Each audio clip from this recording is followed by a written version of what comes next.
I'm going to open this show up with a number, 84.9%. That is the most profitable any tech company has ever been. And this is not from NVIDIA. This is not from Meta. This is not from Apple. This is from a memory chip company called Micron, headquartered in Boise, Idaho. You would think that a company that profitable would be coming to us from Silicon Valley. No, this is Boise, Idaho. 84 cents of every dollar they bring in is profit. Can you believe that? 84 cents of every dollar they bring in is profit. NVIDIA, the most valuable company on the planet, sits at 75 cents. Micron just walked past them. All of them. Now I want you guys to hold on to that number, because the same 48 hours, in the same 48 hours, Micron is printing the best quarter in its history. A company called Lucid cut 1,500 people. 18% of its staff killed a whole shift on the factory floor. Same 2 days.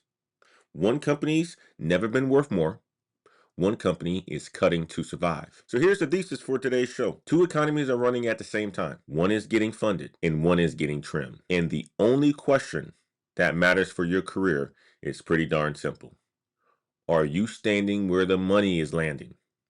Or are you standing where the money is leaving? I want you guys to type CHIP in the chat. Type CHIP plus your city, where you're coming to us from, in the chat. I want to see who's all in the room.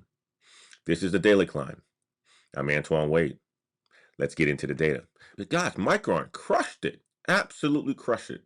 But real quick, before I dig into the data, I want you guys to do me a favor. If this show has ever helped you see the world a little bit different, the board a little bit clearer, hit the like button, tap the subscribe button. And guess what? The cost is absolutely nothing for you to do that. We are live on this show Monday through Friday at 7:30 a.m. Central. We take business intelligence and turn it into career strategy. And here's the thing. When you hit the like or the subscribe button, it puts this in front of the next ladder climber who needs to hear it. It puts it into a good information that the world just needs to hear. All right. Let's start off with the number that flipped the whole market overnight. Micron. All right. Used to work for a company that was a customer of Micron. I went to go visit them. This is the only time I went to Boise, Idaho. Beautiful city. Beautiful city. Went on site. Beautiful building. You had to go through a whole bunch of security in order for you to get the Micron. Well, Micron is having some of the best years of its life. Micron makes memory chips, guys. The part of the computer that holds information while it is working. Boring business. Boring business for over 30 years. It's a commodity. Cheap. Nobody got rich on it. Then guess what showed up? Well, AI showed up. And it turns out the machines doing all this AI work, they are starving for memory. They cannot get enough of it. They can't get enough of memory at all. Ain't that something? Ain't that something? So last night, Micron reported earnings. I told you guys about it in yesterday's show. And I told you guys I was going to be watching it. A year ago, they did $9 billion in a quarter. Last night, they did $41.4 billion, more than 4 times bigger in just 1 year. Profit for the quarter, $28 billion. And that margin I opened with 84.9%. A year ago, it was 39. They more than doubled how much they keep on every sale in 12 months. The CEO is a man named Sanjay Mahatra. Okay. On the call, he explained why this isn't a one-time pop. This is what he said, and he said it quotely, in a quote, said quotely. But the quote was, the floor price enables a very strong gross margin for Micron, well above our peak in any past cycle. That's what he said, in quotes. The floor price enables a very strong gross margin for Micron, well above our peak in any past cycle. I want to translate that for you. Micron locked in 16 long-term deals, $22 billion committed, 3 to 5 years out, with the price floor already baked in. So even if demand cools, the money's already promised. It's not a spike, guys. That's a company that knows it is holding on to something that the whole industry needs. And let me show you how real this is. It already reached into your pocket. How did it reach into your pocket? Every one of us have these, right? Every one of us have one of these. Well, the CEO of Apple, Tim Cook, he said this week, he said the memory situation is, quote, unsustainable. And Apple's going to have to raise iPhone prices because of it. Think about that for a second. The most powerful company in tech is getting squeezed by the memory company. That's how much power Micron is holding right now. When Apple has to pay up, you know who's got the power. And there's a reason this is all happening. Every time Micron makes one chip for an AI data center, it gives up making 3 chips for your phone. So the AI machines are going to be eaten first. And everybody else pays more for what is left. That's how it's working, guys. That's how it's working. I want you guys to look at a couple CNBC articles that I came across. Okay, move this out of the way real quick. This is the memory crisis right here. Memory crisis hits such extremes that even Apple can't be safe. CNBC article. Okay, check this one out too. Micron.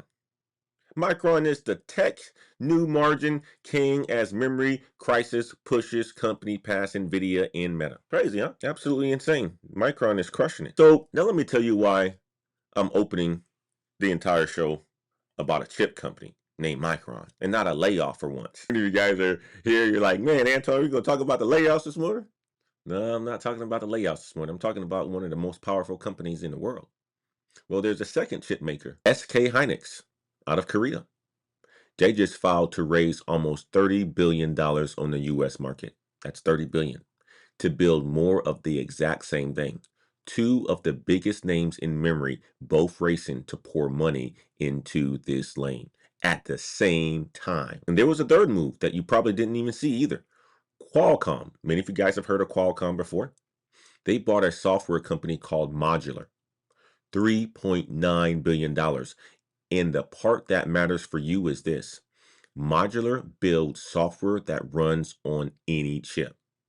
NVIDIA, AMD, Intel, it doesn't matter. You write it once, run it anywhere. And the industry's got a word for that skill right now. It's called silicon agnostic.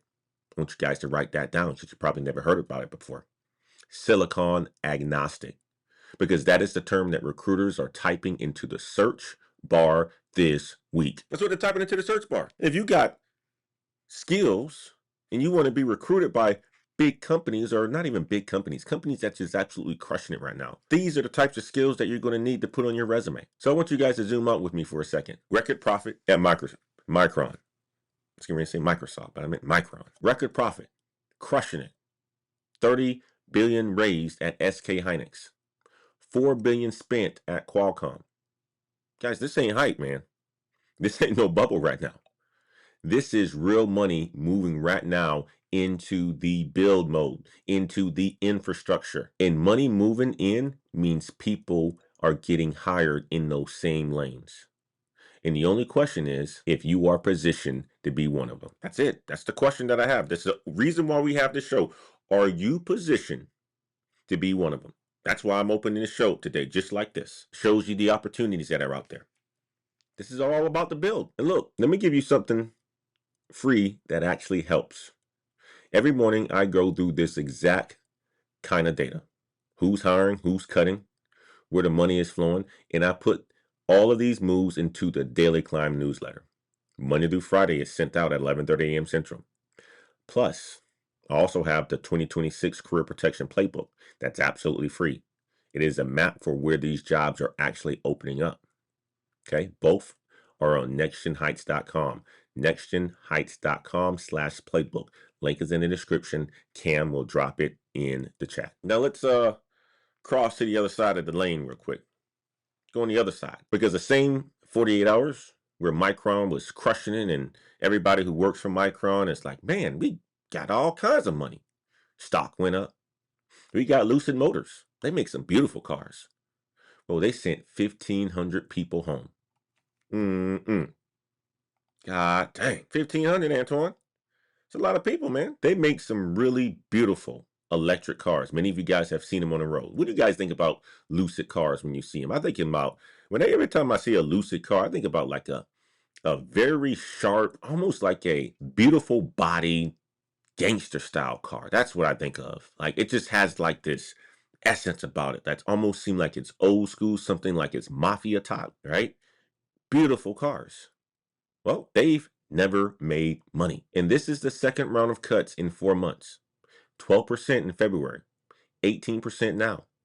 They even shut down the second shift at the Arizona plant. Now, I want you guys to catch this detail. They didn't just cut workers. They eliminated the chief operating officer. They cut the head of the operations. The person making all kinds of money, probably making over $1 million a year, full package, over $1 million a year. The number 2 job in the company gone. The seat itself erased. The new CEO put it plainly. He said the goal is to, quote, simplify the company, sharpen execution. That's what he said. That's corporate for we got too many people moving paper and not enough people building the product. And I want you guys to sit with that for a quick second. Sit with that and understand what that means. That second shift in Arizona that got cut, those are real people. People who showed up, people who worked hard, people whose family was counting on them. They did the job. They did it well. And the company decided that the math didn't work anymore. So this isn't about effort. In these situations, the majority of the time, it's not about effort. When Oracle's going through a situation, it's not about effort. So if you find yourself on that side, it's not about you. Okay? Lucid's, their workers weren't lazy. Oracle's workers weren't lazy. The economy just shifted underneath them. And that's the part that nobody warns you about. You can do absolutely everything right. You can be the person that crushes it at your company. You can be the person that, lives up to the expectations and keeps your word. You can be the person that has the great attitude. You can be the person that is always reliable and still be standing on the wrong side of the line when it moves, which is exactly why we watch these signals every single morning. That's why I do this show. So you see the line moving before you are standing on that line, okay? I want you guys to hear what a different CEO said this same week because he told you exactly which jobs actually survive. Guy named Ryan Peterson, okay? Guys may have heard of a company called Flexport. Let me see if I can get the article on the screen real quick. This is Ryan Peterson right here. He runs a shipping company called Flexport. He went on a podcast and said his company spending is changing. $5 million a year on AI right now, maybe $20 million in a few years, but the headcount stays flat. That's what he said. And then he said the quiet part out loud. He said the people doing manual back office work, they gotta move into sales and customer roles. That's what he said. He said the people doing back office work, they gotta move into sales or customer roles. And if they can't make that jump, his word was to rebalance. Y'all hear that? He just drew the line for you. On one side, jobs that touch the customer and run the AI tools. On the other side, jobs that push the work around the inside. One side is safe. One side's the rebalance. That's what he said. Read this article. Flexport CEO reignites debate over remote work after liking it to white collar fraud. And he's talking about AI in this article. So your move out of this segment is pretty darn simple. If your whole job lives inside the building, reports nobody reads, processes nobody sees, you want to get 2 things starting this week. Get closer to the customer and fluent in AI tools. That's the difference between safe and rebalance.